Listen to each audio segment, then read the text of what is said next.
तो G2 phase में क्या होता है, थर्ड जो इंटरफेस का स्टेप है G2 फेज या गैप 2 फेज।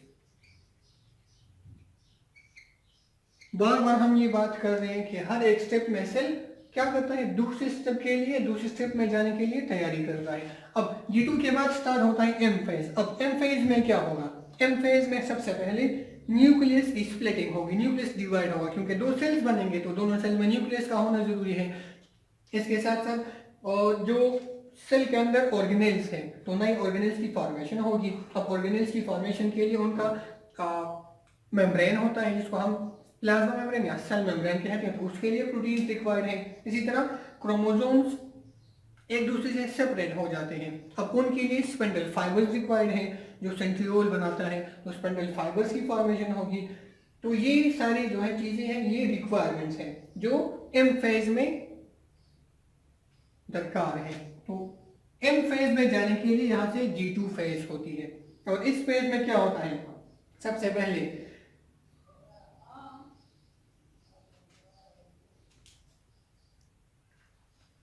तो पहली बात क्या है, प्रोटीन फॉर्मेशन होती है।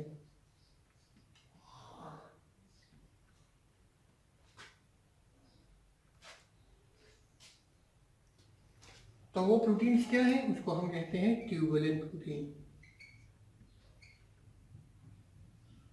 तो ट्यूबुलेंट प्रोटीन की फॉर्मेशन होती है और इसके बाद इससे क्या बनेंगे, स्पाइंडल बनेंगे, स्पाइंडल फाइबर्स इससे बन जाते हैं। तो यहाँ से ट्यूबुलेंट प्रोटीन की फॉर्मेशन होती है। इसी तरह प्लाज्मा मेम्ब्रेन प्रोटीन्स बन जाते हैं, क्योंकि आगे जाकर ऑर्गेनेल्स बनेंगे तो अगेन वो भी प्रोटीन्स हैं।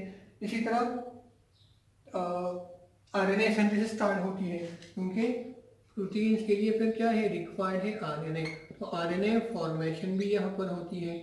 और जो फाइनल G2 फेज का फाइनल जो इवेंट है वो ये है कि जो सेंट्रियोल रिप्लिकेट हुए हैं इस फेज में, यहाँ पर सेंट्रियोल जो है सेल के दोनों साइड में मूवमेंट स्टार्ट करते हैं। तो हम ऐड कर रहे हैं एक फाइनल इवेंट क्या है, सेंट्रियोल माइग्रेशन या मूवमेंट टू द पोल या टू आइदर साइड, दोनों साइड पर, to either side of the cell. ये एक सेल है, ये उसमें दो सेंट्रियोल मौजूद हैं। अब जब सेल डिवीजन स्टार्ट होती है तो ये सेंट्रियोल सेल के दोनों साइड में मूवमेंट स्टार्ट करते हैं, एक साइड पे और दूसरी साइड पे। अब ये सेल के हम कहते हैं ये सेल का पोल है और ये इक्वेटर है, तो दोनों साइड पे सेंट्रियोल का होना जरूरी है, क्योंकि क्रोमोसोम की फिर सेपरेशन होती है सेंटर में, दरमियान में से। तो उसके लिए सेंट्रियोल मूवमेंट स्टार्ट करते हैं दोनों साइड तक, और जब सेंट्रियोल दोनों साइड में चले जाते हैं तो उसके साथ साथ उनसे स्मॉल फाइबर्स बनते हैं और उनको हम कहते हैं माइक्रोट्यूब्यूल स्पिंडल फाइबर, जो हमने पढ़ा था माइक्रोट्यूब्यूल, जो ट्यूबुलेंट प्रोटीन से बने हैं। माइक्रोट्यूब्यूल फॉर्मेशन या फाइबर्स फॉर्मेशन। माइक्रोट्यूब्यूल क्या है, ये फाइबर्स हैं जिनको हम स्पिंडल फाइबर्स कहते हैं। तो माइक्रोट्यूब्यूल फाइबर्स की फॉर्मेशन हो जाती है। तो ये रहा हमारे पास इंटरफेज या सेल का प्रेपरेटरी फेज, सेल उसमें प्रिपरेशन करता है डिवीजन के लिए। इंटरफेज में क्या होता है, सबसे पहले G1 फेज से उसमें प्रोटीन सिंथेसिस स्टार्ट होती है, डीएनए की रेप्लिकेशन के लिए एंजाइम रिक्वायर्ड है, वो एंजाइम बन जाते हैं। इसके साथ साथ आरएनए सिंथेसिस हो जाती है, एटीपी सिंथेसिस होती है G1 फेज में, और सेल साइज जो है वो इंक्रीज होता है। नेक्स्ट एस फेज है, तो एस फेज में डीएनए की रेप्लिकेशन होती है। अब डीएनए की रेप्लिकेशन हो गई, दो डीएनए के स्ट्रैंड बन गई, सेंट्रियोल भी रिप्लिकेट हो जाते हैं, उनकी भी रिप्लिकेशन हो जाती है, और फिर उन सेंट्रियोल, ये सेंट्रियोल आगे जाकर स्पिंडल फाइबर्स बनाते हैं। प्रोटीन फॉर्मेशन होती है, स्टोन प्रोटीन जो डीएनए का स्ट्रक्चर मेंटेन रखते हैं। इस तरह एंजाइम है जो रिक्वायर्ड है फॉर डीएनए रेप्लिकेशन। अब डीएनए रेप्लिकेशन यहाँ पर कंप्लीट हो जाती है इस फेज के अंदर। अब यहां पर डीएनए के साथ साथ क्रोमोसोम की डुप्लीकेशन होती है और ये एक क्रोमोसोम है। जब डीएनए डुप्लीकेट होता है तो साथ में क्रोमोसोम भी डुप्लीकेट हो जाते हैं, क्योंकि दोनों सेल्स में इक्वल क्रोमोसोम्स होनी चाहिए 46। तो अब ये दो क्रोमोसोम है और इनको हम कहते हैं ये एक क्रोमेटिड है या आर्म, और ये है दूसरा क्रोमेटिड। मतलब दो क्रोमेटिड्स एक क्रोमोसोम बनाते हैं। तो ये एक क्रोमेटिड या आर्म ऑफ क्रोमोसोम, ये दूसरा क्रोमेटिड, और दुनिया में क्या है, इसको हम कहते हैं सेंट्रोमियर, जो दोनों क्रोमोसोम को आपस में जोड़ रखता है या फिर अटैच करता है। तो ये दो क्रोमेटिड्स हैं। अब जब रिप्लिकेशन हो जाती है तो यहाँ पर इसके साथ एक और क्रोमेटिड बन जाता है और इस तरह यहाँ पर एक और क्रोमेटिड बन जाता है। तो ये एक क्रोमोसोम से दो क्रोमोसोम्स बन गए, इनको हम कहते हैं सिस्टर क्रोमेटिड्स। यहाँ पर ये भी सिस्टर क्रोमेटिड्स है और ये दो क्या है, फिर ये नॉन सिस्टर क्रोमेटिड्स है। तो दो क्रोमोसोम बन गए इस फेज में, इसके साथ साथ डीएनए की रिप्लिकेशन भी हो गई और दो डीएनए के स्ट्रैंड, ये वन स्ट्रैंड और ये सेकंड स्ट्रैंड बन गया। उसके बाद शुरू होता है G2 फेज। G2 में क्या होता है, सेल ने G2 के बाद जाना होता है M फेज में, मल्टीप्लिकेशन में। तो मल्टीप्लिकेशन में न्यूक्लियस की डिवीजन होती है, नए ऑर्गेनेल्स बनते हैं, इसी तरह स्पेंडल फाइबर्स फॉर्मेशन होती है, इसी तरह मुख्तलिफ सारी चीज़ें जो है वो रिक्वायर्ड होती है एम फेज के अंदर। तो वो रिक्वायरमेंट्स यहाँ पूरी हो जाती है। प्रोटीन फॉर्मेशन, ट्यूबुलर प्रोटीन जिससे स्पेंडल फाइबर्स बनते हैं, आरएनए फॉर्मेशन प्रोटीन सिंथेसिस के लिए, फिर सेंट्रियोल की मूवमेंट स्टार्ट होती है दोनों साइड पे, और जब मूवमेंट हो जाती है तो उसके साथ साथ ये एक सेंट्रियोल है और इस सेंट्रियोल से इस तरह स्मॉल फाइबर्स निकलते हैं। उन फाइबर्स को हम कहते हैं क्या है, माइक्रोट्यूब्यूल्स है, माइक्रोट्यूब्यूल्स बन जाते हैं। इसके साथ G2 फेज कंप्लीट हो गया तो नेक्स्ट जो है सेल एंटर होगा डिवीजन फेज में या मल्टीप्लिकेशन फेज में या फिर एम फेज में। अच्छा, तो इंटरफेस के बारे में हमने डिटेल में पढ़ा, उसके मुख्तलिफ स्टेप्स हमने डिस्कस किए। इसके बाद हम पढ़ते हैं एम फेज या मल्टीप्लिकेशन फेज। एम फेज को हम डिवाइड करते हैं टू मजीद स्टेजेस में। पहले को हम कहते हैं कैरियोकाइनेसिस, पहला स्टेप है कैरियोकाइनेसिस, और दूसरा हमारा स्टेप है साइटोकाइनेसिस।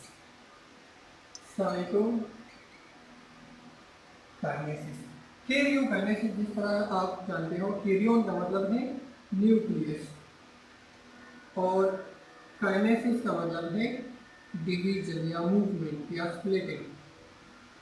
तो इन फेज में कैरियोकाइनेसिस का मतलब क्या है, division of the nucleus, division of nucleus, ये कैरियोकाइनेसिस कहलाता है। और cytokinesis, cyto means cytoplasm, kinesis का मतलब है वही डिवीजन या इसको हम कहते हैं मूवमेंट है। साइटोकाइनेसिस क्या है, division of cytoplasm between the cells, division of cytoplasm of the cell is called cytokinesis. तो ये एम फेज के दो स्टेप्स हैं, कैरियोकाइनेसिस, साइटोकाइनेसिस। अब कैरियोकाइनेसिस का फिर अलग 4 स्टेप्स में कैरियोकाइनेसिस कंप्लीट होती है। फर्स्ट स्टेप को हम कहते हैं प्रोफेज, सेकंड को हम कहते हैं दी मेटाफेज,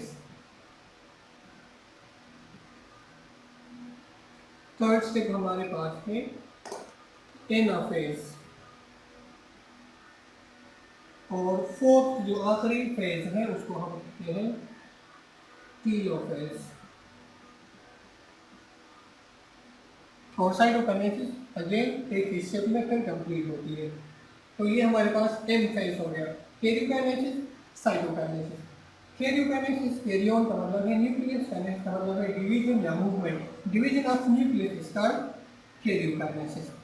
और कैरियोकाइनेसिस फिर मजीद 4 स्टेप्स में कंप्लीट होती है। प्रोफेज, प्रो का मतलब है प्रिमिटिव या फर्स्ट स्टेप, तो ये फर्स्ट फेज है, और फेज का मतलब है गेट। मेटा का मतलब है आफ्टर, प्रोफेस के बाद, मेटाफेज। नेक्स्ट है एनाफेज। एना का मतलब है बैक या अगेन। अब क्रोमोसोम सेपरेट होंगे, आगे हम जाकर पढ़ेंगे।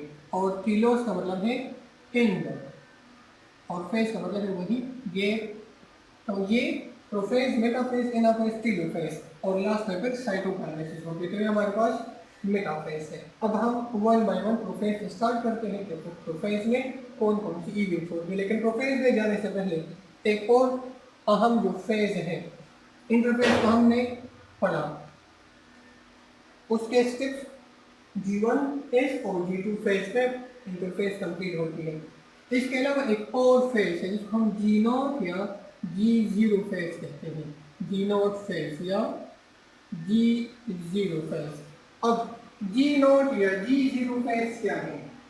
G0 फेज या G0 फेज ये वो फेज है जिसमें सेल जो है वो कंटिन्यूअसली डिवीजन करता है। अब एक पॉइंट आता है जब वो डिवीजन स्टॉप करता है। अगर सेल ने मजीद डिवाइड नहीं करना है और उसके बाद एक ऐसी स्टेज में सेल एंटर होता है जहां डिवीजन का जो प्रोसेस है उससे वो बाहर निकल जाता है। तो इसको हम कहते हैं G0 फेज, जिसको हम कहते हैं G0 फेज इसको कहते हैं। अब अगर सेल मजीद डिवाइड नहीं करता, मतलब दो सेल्स बन गए या फिर ज़्यादा सेल, अब सेल बार बार डिवीजन कर रहा है, उसके बाद लास्ट ये पॉइंट आ गया, ये दो सेल्स बन गए। अब फॉर एग्जांपल इस सेल ने या फिर इस सेल ने या फिर दोनों ने डिवाइड नहीं करना है आगे। अब यहाँ पर ये क्या हो गई, ये become specialised for their function. अब ये इनका फंक्शन जो है वो स्टार्ट हुआ, ये एक स्पेशल फंक्शन परफॉर्म करने लग गए और ये मजीद डिवाइड नहीं हो, यहाँ उनकी डिवीजन स्टॉप हो गई। तो अब ये इस डिवीजन वाली साइकिल से किस तरह बाहर निकलेंगे? ये सिर्फ एंटर होंगे टेम्पररी या परमानेंट तौर पर G0 फेज के अंदर, और G0 वो फेज है जहां से सेल की डिवीजन स्टॉप होती है। यहाँ सेल जो है स्पेशल हो गई, इसको हम कहते हैं डिफरेंशिएशन हो गई सेल्स की। फॉर एग्जाम्पल हमारे मसल, सॉरी, जो हमारा जो स्किन है, एपिथेलियम कंटिन्यूसली डिवाइड करता है। लेकिन अगर हम न्यूरॉन्स की बात करें तो नर्व सेल्स वो जब बन जाते हैं न्यूरॉन्स, तो फिर वो G0 फेज में इंटर होते हैं और वो डिवीजन नहीं करते, उनकी डिवीजन स्टॉप हो जाती है, तो वो G0 फेज में इंटर होते हैं।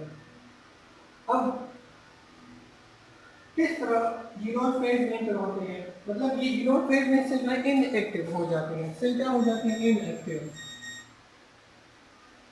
अब सपोज ये हमारे पास यहाँ से इस पूरी साइकिल को हम स्प्लिट करते हैं मुख्तलिफ हिस्सों में। कितना हिस्सा, ये इसको हमने कहा एम फेज है, ये एम फेज है। एम फेज के बाद जितना भी सेल साइकिल है यहाँ से शुरू होकर ये सारा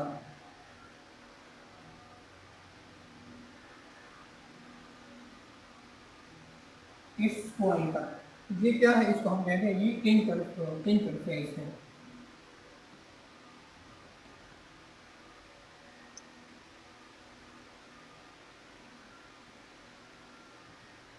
ये क्या है? इंटरफेस है। यहाँ पर एक सेल जो डिवीजन स्टार्ट कर रहा है, ये एक डिप्लॉइड सेल है जिसमें फुल नंबर ऑफ क्रोमोसोम्स है। अब ये सेल यहाँ से डिवीजन स्टार्ट करता है, तो इस पॉइंट से लेकर यहाँ इस पॉइंट तक जितना भी प्रोसेस है, जितना भी ये गैप है, इसको हम कहते हैं ये हमारे पास सारा इंटरफेस है। और ये जो थोड़ा सा रहता है 10% ऑलमोस्ट, इसको हम कहते हैं ये एम फेज है। अब इस तमाम इंटरफेस को फिर हमने मजीद स्टेप्स में स्प्लिट किया है, जिसको हमने कहा G1 फेज है, S है और G2 फेज है। ये G1 हो गया सिंथेसिस फेज और ये G2, फिर G2 के बाद सेल इंटर होता है, M फेज में मल्टीप्लिकेशन स्टार्ट करता है। अब सेल डिवीजन स्टार्ट कर रहा है, सेल ने डिवीजन कंप्लीट की। अब M फेज में वो इंटर हो गया, मल्टीप्लिकेशन उसने की और लास्ट में ये कोई सेल बना। अब इस सेल ने मजीद जाकर डिवीजन नहीं करनी है। फॉर एग्जाम्पल ये क्या है, ये न्यूरॉन का सेल है, ये एक न्यूरॉन है और ये मजीद डिवीजन नहीं कर रहा, तो ये इंटर होगा G0 फेज में। अब M फेज और इंटरफेस के दरमियान यहाँ पर जो एरिया है, हम यहाँ इस स्टेज के बाद हम एक एरो ड्रा करते हैं बाहर की तरफ, इस तरह हम एक एरो बनाते हैं।